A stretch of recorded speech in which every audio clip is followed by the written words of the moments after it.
Visión sobre el vicio de la desesperación y la virtud de la esperanza. Vi luego la sexta imagen de aspecto femenino, cuya cabeza estaba cubierta por un velo oscuro a la manera de las mujeres, y el resto del cuerpo revestido por una prenda oscura. Ante su rostro aparecía una especie de monte de azufre ardiente, y a su derecha e izquierda había un monte de azufre de forma parecida, que se derrumbaron en las tinieblas y produjeron un gran estruendo. Y también detrás de ella, es decir, junto a su espalda, se originó el sonido de un fragoroso trueno, y ella, aterrorizada, con grandes gemidos y temblores, apretó sus brazos y sus manos sobre el pecho y se hundió por entero en las tinieblas, diciendo: Palabras de la desesperación. Estoy completamente aterrorizada. ¿Quién podría consolarme? ¿Y quién podría socorrerme y arrancarme de las desgracias que me oprimen? Alrededor de mí está el fuego de la gehenna, y el celo de Dios me ha arrojado en el infierno. ¿Qué me queda sino la muerte? Las buenas acciones no me producen ninguna alegría. En los pecados no encuentro ningún consuelo, y no encontré ningún bien en ninguna criatura. Respuesta de la esperanza. Y de nuevo oí una voz de la mencionada nube tempestuosa que contestó a esta imagen: Oh esencia de diablo, tú eres esencia de pecado y no sabes y no consideras los grandes bienes que están en Dios. Si buscas cosas buenas, nadie te ayudará a encontrarlas sin Dios, pero si vas a la búsqueda del mal, nadie más que Dios te va a juzgar. Dios creó el cielo, la tierra y todas las cosas útiles, y quiso que también el infierno estuviera sujeto a sus órdenes. Todas las recompensas las da Él, y todos los juicios de las malas obras vienen de Él. ¿Por qué te expones a la perdición cuando aún no has sido juzgada? En efecto, los espíritus malignos no reconocen a Dios y tú no confías en Él. Todas las criaturas secundan los mandamientos de Dios, pero el diablo los rechaza, por lo que ha sido arrojado al infierno y no tiene ningún poder sino el que corresponde al infierno. Por tanto, nadie que quiera realizar algo bueno se imagina su destrucción, ya que Dios es el bien supremo y no deja sin recompensa las buenas obras de nadie. Yo, sin embargo, me siento en el trono de Dios con los buenos deseos, abrazo con la fe todas sus obras y, al realizar buenas obras, atraigo a mí a toda la tierra. En cambio, tú no haces eso, maldad mortal e infernal, ya que no confías para nada en ningún bien de Dios. ¿Qué te favorecerá este comportamiento? Atraes sobre ti muchos castigos que no ves, y así te juegas la vida con infantil necedad. La desesperación, su comportamiento y su sentido. La sexta imagen representa la desesperación. Sigue las huellas de la incredulidad, ya que el incentivo que da la incredulidad también se vuelve estímulo de los demás vicios. La desesperación, en efecto, no tiene ninguna esperanza, ni en sí misma ni en los demás, y vive casi como si no existiera. ¿Ves que tiene aspecto femenino?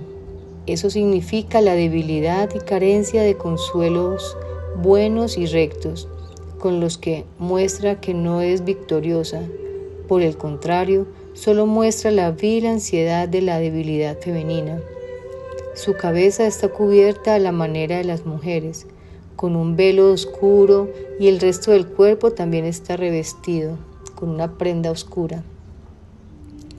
Eso significa que sus intenciones son frágiles y débiles y están rodeadas por las tinieblas de la desolación y la incertidumbre, mientras el resto de sus acciones están realmente sometidas a la corrupción. No lleva puesta ninguna ropa de luz y alegría, puesto que no se rodea de ninguna gloria de esperanza bendita, sino de vergonzosa incertidumbre.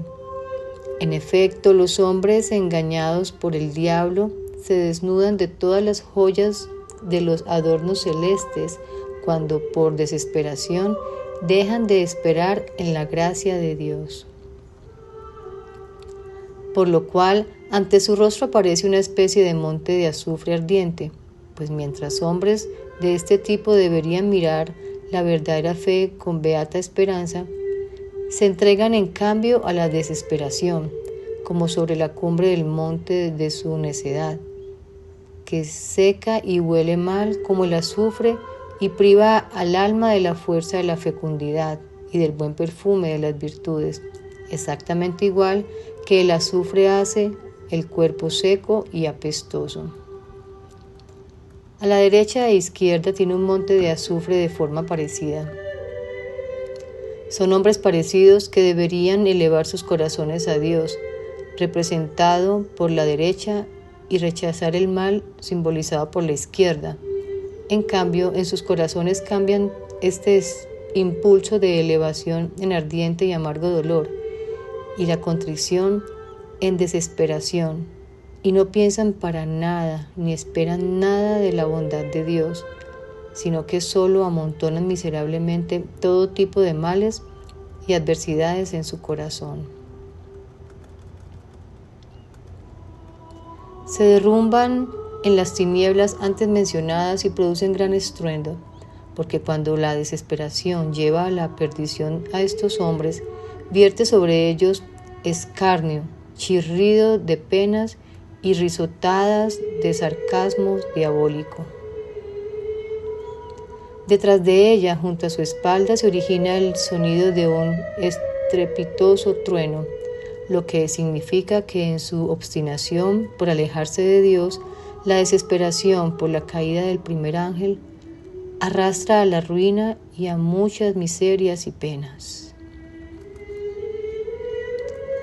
No busca la misericordia de Dios mientras es capaz de encontrarla, y aterrorizada, con grandes gemidos y temblores, aprieta sus brazos y manos en el pecho y se hunde por entero en las antedichas tinieblas, puesto que los hombres a causa de la sensación diabólica caen en la desesperación por los trabajos que han llevado a cabo, y así en el gemido de la desolación y en el temor de ser olvidados por la justicia, olvido en que creen encontrarse ignorando su verdadera condición, reducen el conjunto de sus obras que habrían tenido que dirigir a la santa esperanza en lo alto de los cielos, al dolor de la ciencia del mal, privados de todo consuelo de la ciencia del bien, y se abandonan totalmente a una despreciable infelicidad, no queriendo resurgir a la gloria.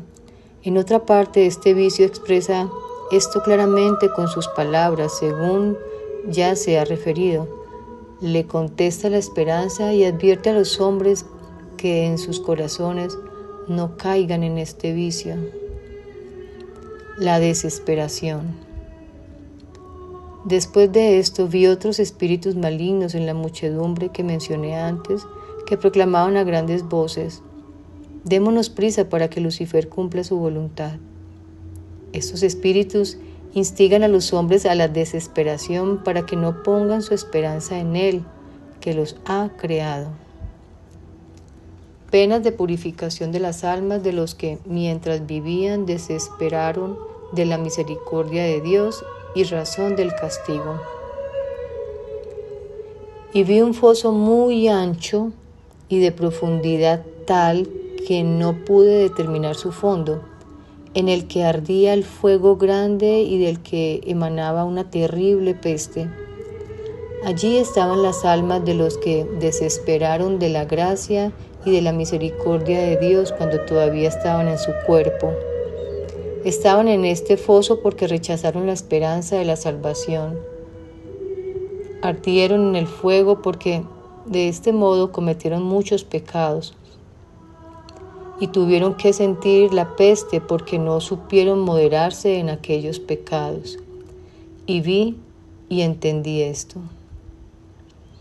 ¿De qué modo los hombres pueden rechazar la desesperación tanto en la dificultad como en la tranquilidad?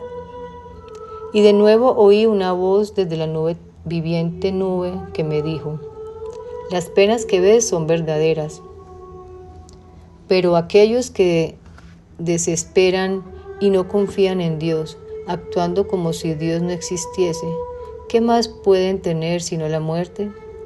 Para resistir a los espíritus malignos que los exhortan a la desesperación y para rechazar este vicio, los hombres deben insistir con oraciones formuladas con pureza de corazón, postrado de rodillas. No les favorece, en cambio, hacer ayunos incómodos y otras pesadas mortificaciones para no caer en una desesperación mayor, puesto que, a causa de este vicio, sus corazones soportan muchos dolores con terrible amargura. La desesperación, al matar el alma del hombre, destruye todo bien.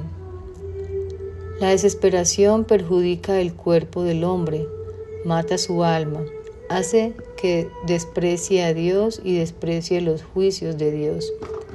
Crea que su ayuda no vale para nada y diga para sí: ¿qué obras ha realizado Dios? ¿Y dónde puedo acabar sino en la perdición? A la desesperación la derriba las buenas acciones, la rechaza la fe y la destruye la ley de las Escrituras.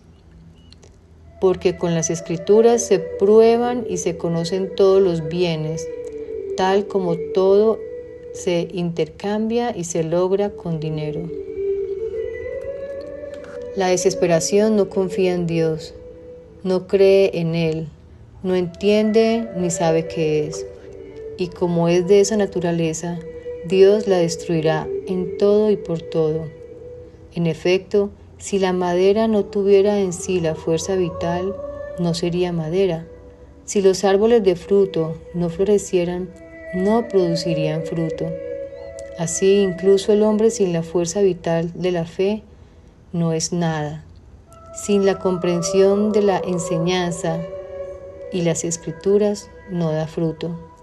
Por lo cual, también el tortuoso cambio del corazón del hombre, en el que se formulan estos pensamientos de muerte por desesperación, es destruido por el divino poder, ya que Dios rechaza la desesperación. Ninguna criatura se alegra con la desesperación. Esto se ha dicho sobre la purificación y la salvación de las almas de los penitentes, y es digno de fe. Quien tiene fe la considera cuidadosamente y lo recuerda para actuar el bien.